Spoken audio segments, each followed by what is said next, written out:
We move on now to our third ethicist, our fourth philosopher, our third ethicist, Aristotle. Also a strong candidate for greatest philosopher who ever lived. He's also a strong candidate for greatest scientist who ever lived, along with Newton and Einstein. Aristotle basically invented a wide range of subjects that we still study today, as we'll recognize as disciplines. He was the first person to really treat them as individual disciplines and give an organized, directed study of them. Those include logic, musical study, theater study, physics, political science, rhetoric, linguistics, anatomy, astronomy, geography, geology, meteorology, others, but especially biology. He loved biology. Aristotle was a student of Plato. Of course, Socrates would wander around and ask these weird questions and gather people around him, young people who liked seeing this. One of them was Plato. Plato went on to found the first school in the history of West, which he called the Academy. That's where we get all the words like academic and academia from his first school. And one of his prized pupils was Aristotle. Aristotle's most famous pupil, in turn, was Alexander the Great, one of the greatest conquerors of all time, who conquered not just the known world, but far more than the known world, went way beyond what they knew of. And as Alexander conquered more and more land, farther and farther from his home in Greece, he would send servants running all the way back to Athens with new species, new plants, and new animals to take to his beloved teacher Aristotle, because Aristotle loved seeing new species of plants and animals. He classified over 600 different species.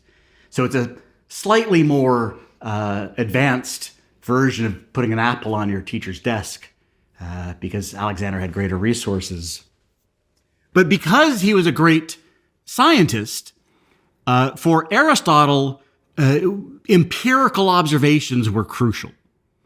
If we are to understand how human nature works, if we understand what humans should do, we need to gather empirical observations, just as we do with biological studies. So in this way, he would disagree with Kant, who said we must ignore empirical observations, but only have an a priori thought, and side with Mill, who was also a scientist, a social scientist, and say we need the empirical observations. And in fact, as I mentioned in the Mill lecture, a number of these arguments that Mill uses at the beginning of his thought come from Aristotle. So if you've seen the Mill lecture, the next couple of points are going to be quite familiar to you. And I'll go through them a bit quickly because we spent more time on them in Mill. When Aristotle looks at people, when he looks at living things in general, because for Aristotle, there's a very strong continuity between all living things. Plants, animals, humans, there's differences, of course, there are important differences, but there's more continuity. There aren't sharp, radical breaks there. And he sees all living beings as teleological. This comes from the Greek word telos, which means a goal or an end or an aim. So when he sees living beings, what he sees are entities that act for some purpose. And that's obvious with people.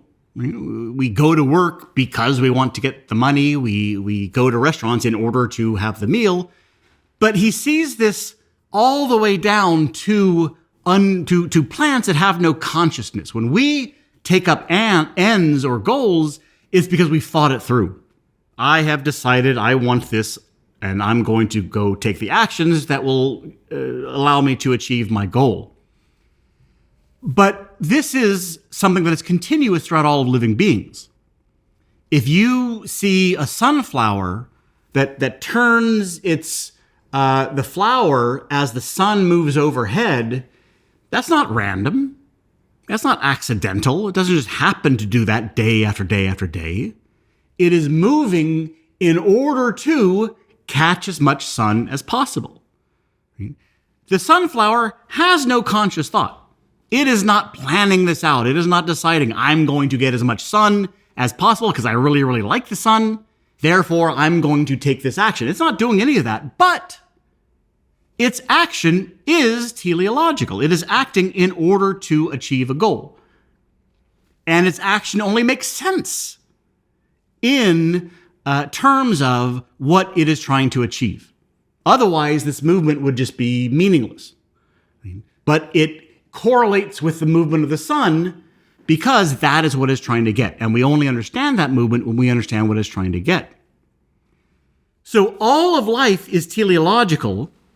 And in order to understand its actions, we have to understand the goals that it is acting for. And these goals are things that the living being values. I mean, if it didn't want them, it would be trying to get away from them. It wouldn't be trying to get them, it would be trying to get away from them. If it's trying to achieve them, then it desires them in some sense. It wants them, it finds them good. And therefore we call them goods. When we look at all of the actions that plants and animals and humans do, we find there are a whole lot of actions. There are quite a variety of actions that people undertake. And therefore, there are quite a lot of goods that people seek out. If we are to understand these, we can't encompass all of them. We can't look at all of these goods. They're just way, way, way, way too many. But Aristotle makes a further observation. A lot of these goods are related to each other in a certain way. And this, again, is the argument we saw in Mill. A lot of things that we want, we don't just want that and we stop there. We want that for something further. So the example I used with Mill was someone watching this video as part of taking a class in Introduction to Ethics. So they're watching this video. What is the good they want? What is the telos, the goal they're after? Well, to understand Aristotle. But that goal explains the action, but not fully, because now we have to understand what that goal is. Or we have to understand why they're after that goal. And we understand why they're after that goal by seeing what the goal of that is. So although our immediate action, watching the video, has a goal, that goal itself has a further goal. Because we want to understand Aristotle in order to do well on a test. And that goal has a further goal. We want to do well on the test to pass the class, to get a diploma, to get a job, to get money, to buy things, to be happy. As Mill took his argument directly from Aristotle, Aristotle's argument here is this cannot go on forever. You cannot have these instrumental goods, these goods that are only good for another good. It can't go on forever because then the whole chain would have nothing good in it, and we wouldn't want to do any of it. There must be something that is intrinsically good, something that we want for itself. And this is what Aristotle calls the highest good, because it'll be on top of this chain. And this highest good is the thing that you genuinely, truly want. You want the other things, but you want the other things primarily for further goals. You don't really want them for themselves. You want them in one particular way that is kind of weak, because you only want them if they lead to something further. You don't want them for themselves.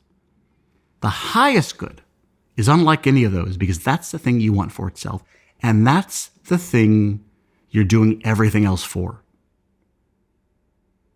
That is what motivates every single action of your life. If every action of your life is teleological, you don't just do random actions. You do actions in order to get things that you want, that you like, that you think are good. And if the things that you like and you think are good get their value from one single thing, then getting that one single thing is the reason you do anything, is the reason you do everything. Getting that good is the meaning of life. And Aristotle says, and this is the second page of the Nicomachean Ethics, is his great, great book of ethics, then surely knowledge of this good also carries great weight for one's way of life. And if we know it, we are more likely, like archers who have a target to aim at, to hit the right mark. If so, we should try to grasp it, in outline at any rate, what the good is.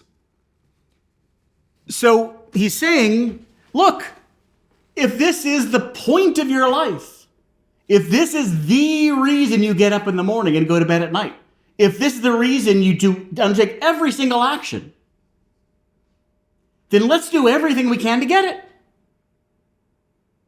Nothing is more important than that. Nothing could be more important than that.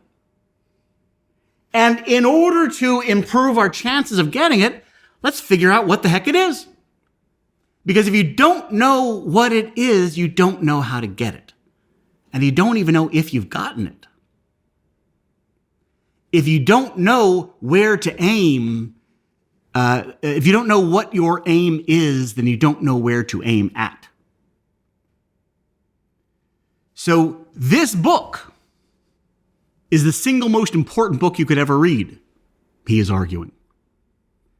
Because it addresses the only question that matters. Every other question you ever address, every other action you ever undertake, is in service to getting the one thing that this book is about. The one true intrinsic good that you are after in every second of your life. The one thing that will make your life worth living. It's a pretty good blurb for a book. Now, there's good news and bad news about what this thing is. The good news is everyone agrees. The answer is easy: happiness. That's what we want. Everyone wants happiness. There's nothing you would choose if you knew that choosing it would make you unhappy. As we saw with Mill, it has to somehow, at some point, in some way, increase happiness or decrease unhappiness for it to be choice-worthy. That's Mill and Aristotle's argument. Right? That's what makes their ethics eudaimonistic.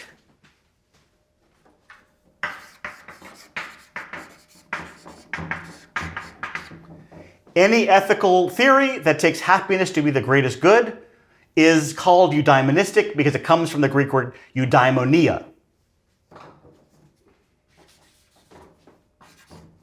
which is generally translated as happiness. We're going to come back to that in just a second, that translation.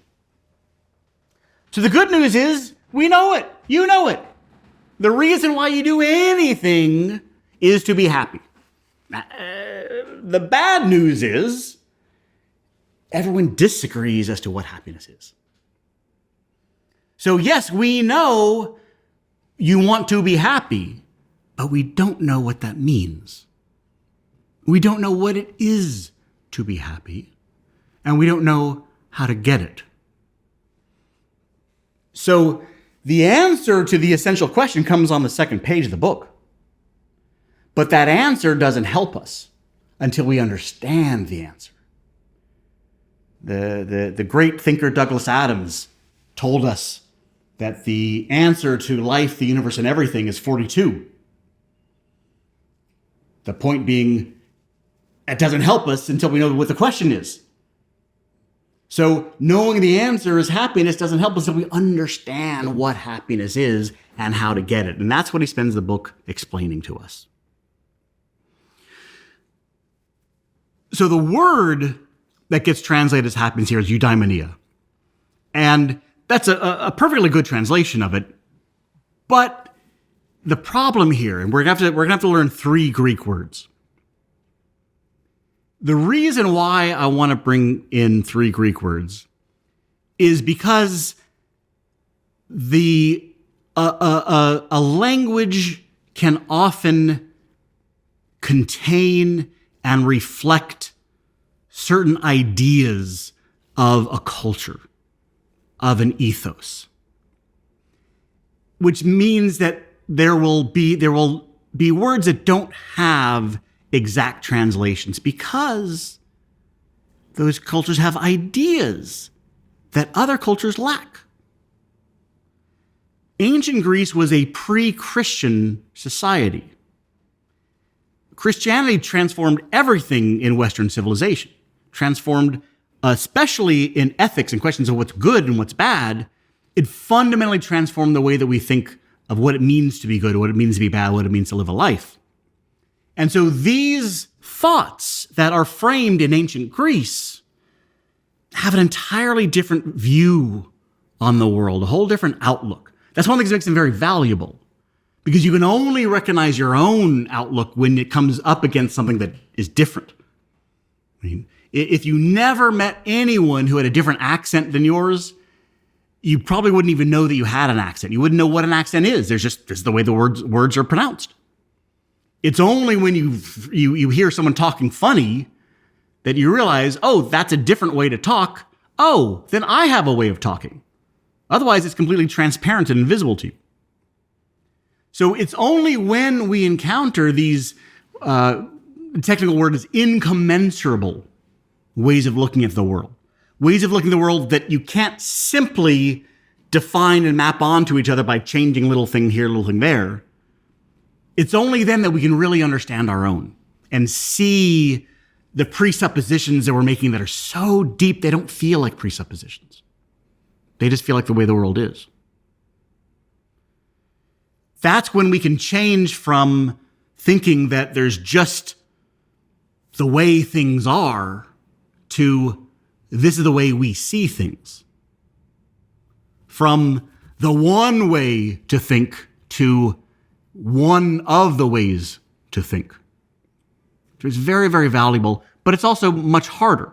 So we have to spend a little time working to change our mindset to see the world from his perspective. And the first word that we're going to learn here is eudaimonia. It's translated as happiness. The problem is in English, the word happiness has a strong sense of a mood, a feeling. You are feeling happy today. You're whistling a happy tune. Things are going well for you. You just had a nice piece of cake. Your friend just complimented your shoes.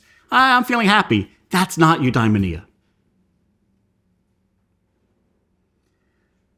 Remember, Aristotle is a biologist. And when he's looking at us to some degree as a species. Animals can have eudaimonia.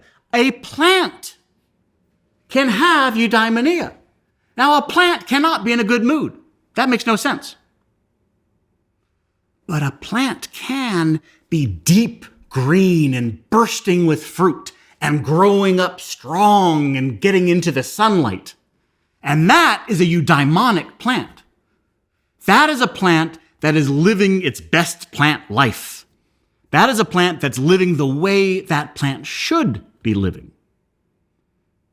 That is a plant that is giving forth fruit because it's so healthy. It's got so much energy and so much excess vitality that it can give forth leaves and give forth fruit and burst with health. That is what Aristotle's thinking of with eudaimonia. A better translation is flourishing. A plant flourishes. An animal can flourish. A horse that's wild in the mountains and running free with the wind blowing in its mane, that's a flourishing horse. Strong, healthy, mating with a herd, that is flourishing. It's not necessarily happy. I don't know what it's feeling. I'm not going to even speculate. But it's flourishing. And what Aristotle wants to ask here isn't what makes you happy. Happiness is a fleeting feeling and it's superficial. Happiness is a matter of pleasure. Exactly what Mill said. And Aristotle thinks that's just too superficial to talk about the goal of a human life. Pleasure is relevant. Pleasure is important, but my God, to make that the center, the core, the goal of a life, that's sad. But a flourishing human life, a human life that's lived the way that plant is lived. What is it, he's asking, that is for a human the way running free with the wind blowing in its mane is for a horse? What is it for a human that is deep green, bursting with fruit, growing into the sunlight for a plant? What is it to have a good life? Because on the one hand, every species has a way of flourishing, so there's the commonality. On the other hand, each species has its own way of flourishing. For a pig to be running through the mountains with wind blowing through its hairs, that's not a flourishing pig. I mean, a pig would not be very happy. It'd be skinny and it'd be wondering why it's there. Right? And a horse rolling around in the mud and eating slop, even if the horse is having pleasure, that's not a flourishing life for a horse. That's not what a horse should be living like. That's not the horse's best horse life. What is a good life for a horse is fundamentally different from a good life for a pig. And if a horse started growing fruit on it, it's time to make a documentary about it or something. That's not something to be celebrated. So to ask the question, what is it to flourish, cannot be asked in the abstract. Flourishing is always relative to a particular species. Aristotle believes this is his biological training. He sees each species having different strengths, different weaknesses, different proclivities, a different niche in the ecosystem that it fits into. And that includes us. No reason to accept us. No reason that we're radically different from everything else. Our niche is different. Our flourishing will be different, but the idea that we have one, of course, why wouldn't we? So if the meaning of our lives, the goal of all of our actions is to be eudaimonic, then now we have to ask what that is. Pleasure isn't enough. Mill's wrong. Virtue isn't enough. Kant is wrong. Aristotle, even though it came 25 centuries before the other two, he takes up both of their ideas for what the goal of life is. Pleasure is too superficial. Even if you make it more complex with higher pleasures, doesn't matter. That's just not enough to sustain a human life. Virtue, being a good person, isn't enough because people can be virtuous and do the right thing and be miserable. Kant said, exactly. That's why happiness is wholly irrelevant to ethics. Aristotle says, boy, you must be fun at parties. What a miserable existence you must lead. Aristotle does not see the clash between ethics and prudence that Kant sets up. The incompatibility between virtue and happiness. Now remember, be careful. Kant did not say you have to be unhappy to be virtuous. He just said happiness is wholly irrelevant. You cannot take anything about happiness into consideration. And therefore, a person, and in fact, for Kant, if doing a good action makes you happy, that complicates things. It's okay if it makes you happy as long as you're not doing it in order to be happy. That just can't be your motivation. But if it does make you happy, you can never be sure if that is your motivation or not. You can never be sure if you're doing it because it's your duty or you're doing it because it's pleasurable. So it just makes things, it muddies the water. When it makes you unhappy, when you don't enjoy it and you do the right thing, that's when you are sure you're doing it for the right reasons because there's nothing else there. For Aristotle, a person who doesn't enjoy doing the right thing but grits their teeth and does it anyway, that's an awful life. That's miserable. Who would want that? That's not desirable. That's not admirable. Aristotle's asking the question, what kind of life would you want to live? What kind of life would you want to live so that on your deathbed, you look back and you say, that was really good. I'm glad I lived like that. So that at your funeral, people said, wow, what a terrific life this person led. And if it's someone who does good but hates it, you miserable people, I'm giving you this stuff. That's not admirable. That's not enjoyable. That's not a good life. They're doing good. They have good consequences. Mill would approve. They're doing their duty. Kant would approve. But that's not a nice, enjoyable, good, pleasant, happy life. That's not flourishing. A flourishing person is someone who does good and thoroughly relishes it. So virtue alone cannot be enough. Pleasure alone cannot be enough. For Aristotle, we need a much, much broader, more encompassing sense of what it is to be a good life. For Aristotle, human life is very messy. He looks at Mill, he would look at Mill's theories and Kant's theories and think that they're simplifying things terribly. They're cutting out so much important stuff just to get a clean, simple formula. Life is very messy, and his theory is going to be messy because that's your theory should be as messy as the thing you're theorizing about. It's going to be complex. It's going to be rich. Because he wants to understand the way we actually live, not put up this ideal that he thinks is unrealistic. So Aristotle's conclusion at this point is that in order to understand what it is to flourish, we have to understand what it is about us that's distinctive. Right? The horse is running. The plant is giving forth fruit. The pig is rolling around in dirt, in mud. In order to see what it is to flourish, we have to look at the what is specific to a species, what is particular to it.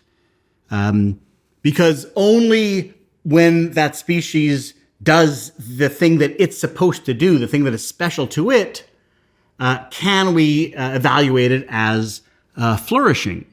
If you want to evaluate a harpist, is this harp player good? You're not going to ask, can they do their taxes well? You're not going to ask, can they teach Aristotle well? You're going to ask, can they play the harp well? Because that's what makes them a harpist, playing the harp. That is their distinctive activity. The thing that defines them as a harpist is the action of playing the harp. If you want to evaluate a knife, you're not going to ask, can it play the guitar or hold a book open? You're going to ask, can it cut? Because that's what a knife does. So every evaluation of something is targeted. It's targeted to the defining action that thing has. And this is what he calls an ergon. This is our second Greek word.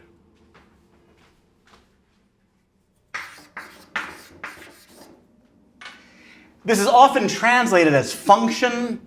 I don't love that translation. I think it seems kind of weird to talk about a plant having a function. I think distinctive activity is a better translation. So we're looking for, when we want to say, is this harpist flourishing? We have to look for the distinctive activity of a harpist to play the harp. And that's the only thing that matters if we're going to ask if this person's a flourishing harpist. We're going to ignore everything else. And if we don't know what it is that makes a harpist, then we cannot evaluate whether they're flourishing as a harpist or not. We don't know what it is that makes a knife, we can't evaluate it. So if we don't know what it is that makes a human, then we cannot say what it is to be a good human. If we do not know what defines a human life, then we cannot say what is a flourishing human life. And the third point here is that to flourish as a harpist is to play the harp. That's the ergon, the distinctive activity. And it's not just to play the harp, it's to play it well. It's to play it with excellence. The flourishing horse is a horse that runs through the mountains, that's its ergon, and that runs fast and beautifully and wonderfully. That's to do it well. So it has to be done with, and here's the third and last, I think it's the last Greek word. It has to be done with arete. Now, this is often translated as virtue, and sometimes that translation makes sense, sometimes it doesn't. Homer talks about Achilles, the arete of Achilles' legs. Now, I don't think it makes a whole lot of sense to talk about the virtue of his legs. Right? The virtue of his legs is what makes him run fast. Excellence is another translation. I think that's much better. It's the excellence of his legs that enables him to run so quickly. And so here is the formula that defines eudaimonia. This is what's called, because of the other translation of ergon, the function argument. This is his answer to the question, what is eudaimonia, which is the goal of life. The goal of life is to achieve eudaimonia, to flourish. And what is it to have a flourishing life, to have eudaimonia? It is to perform your ergon with arete. It is the way to flourish is to do that thing that is specific to you, the distinctive activity of your species, with excellence. To do it well. To flourish as a harpist is to play the harp excellently. To flourish as a fruit tree is to give forth fruit that's really good tasting and has a lot of it. To flourish as a horse is to run through the fields fast and well. So this is the formula that will tell us what eudaimonia is. And that will tell us where the target is that will enable us to aim at it. That will increase the chances that you can have a good life, which is the only thing that you really want. So we started off saying, how do people act? They act teleologically for goods. Then we got to the point where we said, although there are a lot of goods, there is one highest good, which is the thing that we want for itself, that fuels everything. And that highest good is eudaimonia. Now we have the function argument, which helps us, when we said, well, their happiness, everyone says happiness, but they disagree about what it is. Now we have a way to figure out what it is. Happiness, eudaimonia, flourishing, is performing your ergon with arete. And now, the question becomes, every step along the way, we've changed the question. We've gotten more specific, more intelligible, a step closer to answering it. Now we've got the question in its final form. Now the question is, what is our ergon as a human? And how do we do it with excellence? And that's what the rest of the book is about. The rest of the book is the answer to those two questions. So,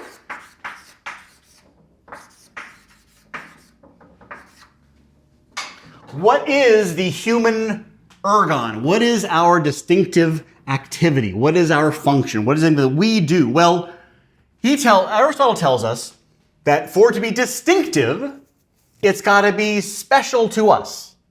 Ideally, it's unique. Ideally, no other species has this. Right? No other species runs like horses. No other species rolls around in mud like pigs. No other species gives fruit like fruit trees. Right? These are the things that make that species distinctive, make it different from everything else. And the second quality, general quality that the ergon has, is that it's the highest thing that we have. It's the best thing that we do. Right? He thinks there's an inherent hierarchy of activities or functions, and we want to do the best one. Because if it's trivial or if it's small, if humans are the only species that has a certain size toenail, well, that's unique to us, that's distinctive, but that's pretty low and uninteresting and unimportant. So that wouldn't be a very good ergon to define what it means to be a flourishing human, to have really good toenails. So we're looking for something that is distinctive to us, special, unique, and that is the best or highest thing in us. And he goes over three possibilities, three candidates. First, color.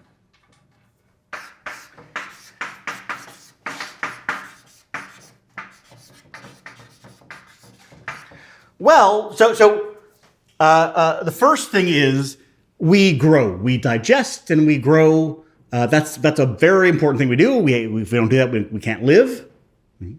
This is crucial. We're doing this all the time. I'm doing this right now. I'm digesting right in front of you. I'm growing, but that's unfortunately in the wrong direction. So could this be our ergon? Well, no, because plants have nutrition. Plants grow. Animals have nutrition. Animals grow. Plus, so it's not at all distinctive. It's shared by all living beings. Plus, this is pretty low stuff. There's nothing wrong with it or bad with it, but if you go to a funeral and someone gives a eulogy and the best they can say about this person is, this person had a great digestion, really regular bowel movements, that's not a life that's been well lived. So secondly, the second candidate, well, another thing we do is we have sense perception. We see, hear, smell, touch, and taste. That's very important. I'm doing that right now. I'm seeing, I'm hearing, all kinds of things. Very important, essential to life, crucial. But this also is shared. Plants don't really have this, but animals do. And not only do animals have this, but animals are much, much better at it than us. Right? Eagles can see better, dogs can smell better, lots of species can hear better. So not only is this shared, but we're really not that good at it relative to lots and lots of animal species. So that's not a very good candidate either. Well, what else do we do? What's another thing that we do? Well, let's again talk about the immediate circumstances. What are we doing right now? What we're doing right now is we're trying to figure out what our ergon is. We're thinking. We're reasoning. Well, that's something else we do. The very question is itself an answer to itself. What is something that we do that's distinctive? Asking questions like, what is it that we do that's distinctive? We reason. Now, what about reasoning? Is that shared? This was a bit of a debate, but through the majority of the history of philosophy, philosophers have not thought that animals can reason, and certainly not plants. So most philosophers have believed that reasoning is unique to human beings. Is it higher than digestion? Certainly, again, throughout the vast majority of the history of philosophy, that's been unquestionable. Is it higher than sense perception? More of a debate, but in general, yes. Philosophers like reasoning. They're rather fond of it. They think it's quite good. And they rank it really as the highest thing that we do. Nothing else does it, and it's pretty impressive. The very fact that we can figure out that reasoning is our highest activity shows that it's our highest activity, because that's really impressive. So reasoning for Aristotle is our ergon. So we've answered the first question. We've started answering the first question. reasoning is going to be the thing that is distinctive to us, the way running is to the horse and fruit to the fruit tree and so on. But again, we still have to understand what it is to reason, and we then have to understand what it is to reason with excellence, with arete. And if we can figure out those two things, then we've got what eudaimonia is, and then we understand what it is to have an excellent life. And then hopefully we can go live it.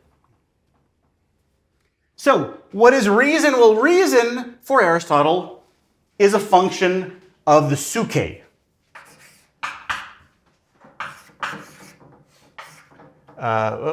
Yes. The psyche, this is where we get the word psychology from and psychological from. It's often translated as soul, but the problem with that is that in English, soul often has kind of spiritual, religious connotations. The soul is what's immortal, what outlives us, what we care for when we're being good or worshiping. That's not all what he's talking about here. I think really a better word for what he means is the mind. The reason is something that the mind does. I believe if he were around today, he'd be talking about the brain. He was a biologist. He was a scientist. They did not know that the brain was the seat of reasoning. They thought the brain was an air conditioning unit for the body. But he would have been very interested in the biological basis for thought. But he doesn't have access to that. He doesn't have MRI machines. He doesn't. They don't have exploratory anatomical surgery, so he can't look at the brain. But we can have some kind of anatomy of the mind, some kind of mental geography based on what the mind does. If we look at what the mind does, then we can figure out some things about what the mind is. Because if the mind has distinct actions, distinct faculties, distinct things that it can do, then we can separate out distinct parts of it for each of those activities. And this is how Aristotle tries to peer into the mind, to look through the skull without any kind of scientific apparatus, without any instruments, without any basis, any tradition to go on. He will go on empirical observations of how people think, how people act. So what does the mind do? Well, the mind has to regulate how we have nutrition. Our digestive processes go on, and something about us regulates them. They're not random. They're controlled. They're rational in the sense that they operate well. So something is overseeing that. Something is controlling that. Now it's autonomic, meaning we're not consciously aware of it or consciously in control of it. But still, there's something in us that is watching over that. And that's part of what the mind does. We also have emotions. And appetites. And desires. That's part of the mind also. So, and that's very, very different from just digesting and breathing and heart beating. So there's got to be a part of the mind that's dedicated to that as well. He calls this part the nutritive part of the soul or psyche. He calls this the appetitive part. And finally, of course, there's the part that we are exercising right now, the rational part. And by the different activities that we can perceive empirically, Aristotle infers that there are different parts of the mind in control of those. And if you look at the brain, we have the brain stem, takes control of all of our autonomic processes like digestion and heartbeat and breathing. We have the limbic system, takes care of our emotions and our desires. And we have the cerebral cortex, which takes control of higher level reasoning processes. Distinctive parts of the brain, exactly like Aristotle said. Not only are they distinctive, but they came about in evolution at distinct periods when there was plant life in the world. If you people who go into a coma and only have the nutrient part of their mind active, they only have the brainstem active, they're in a vegetative state because they are at the level of plants. Exactly what Aristotle said. The appetitive part, the limbic system, came out during the animal period. And the cerebral cortex, the highest, the most human, this is the most recent and only came about during human evolution. With just empirical observation of behavior, Aristotle gave us a rough but accurate anatomy of the brain and correlation with evolutionary stages. It's just remarkable. Now, the question that we're asking is, what is the ergon of the human? It's reason, and reason is part of the soul, part of the psyche, the mind. So how do these three parts of the mind relate to reason? Because we want to know how to reason with excellence. And what does it mean to reason with excellence? Well, the appetitive, the nutritive part of the soul, the nutritive part of the mind, has no relationship at all to reason. You cannot persuade yourself into a higher metabolism. You cannot come up with an argument and convince yourself that kale tastes good and fried chicken tastes bad. It is impervious to reasoning, which means it has nothing to do with your ergon. The human ergon is reasoning. The nutritive part of the mind is wholly isolated from reasoning, and therefore it's completely irrelevant. Plus, as we just talked about, it's a very low function. If this is not a crucial part of a good life to digest well. So this gets taken off the board. That's irrelevant. We have two parts of the mind left, and what it will mean to reason with excellence, to perform our ergon with arete, will differ for each of these parts. Now here, the other translation of the word arete makes sense. The other translation is virtue. Because as a noun, we talk about virtues as positive qualities. And what Aristotle says is we have two different sets of virtues. There are virtues of character.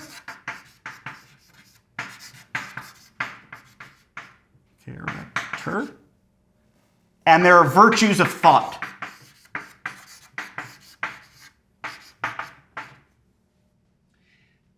The rational part of the mind is simply reason itself. And therefore, what it means for the rational part of the mind to be excellent is just to do what it does excellently. Very straightforward. It means to think well. In watching this video and reading Aristotle, you are exercising the rational part of your mind. And by doing this, you are improving it, you're making it better, and you are working on your virtues of thought. You're thinking better, you're reading better, you're analyzing better, you're discussing better. You're improving your virtues of thought. So you are working on becoming a more excellent thinker right now. Good job. And we're only going to talk about one of these, because these are things like using logic well and reading carefully and just all the things that make someone a good thinker. And we're not going to talk a lot about those. We're only going to talk one at the end of the lecture. Virtues of character are much closer to what we think of as ethics, because this is about your actions. It's about what you do. Virtues of thought about what you think. How good a thinker are you? And by and large, we don't today really think of that as an ethical question. Virtues of character are what kind of person you are and what kind of actions you undertake. And that is what we think of as ethics.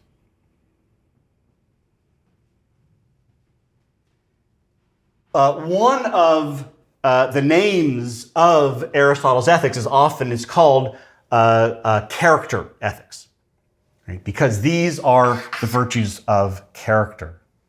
And the virtues of character are a matter of the behavior of the appetitive part of your soul, of the psyche. The question now for almost the entire rest of the lecture will be, how must the appetitive part of the mind behave in order to achieve its ergon with arete? If the appetitive part of the mind is not itself rational, which it isn't, only the rational part of it is rational, how can it fulfill its ergon? How can it somehow reason with excellence if it itself is not rational?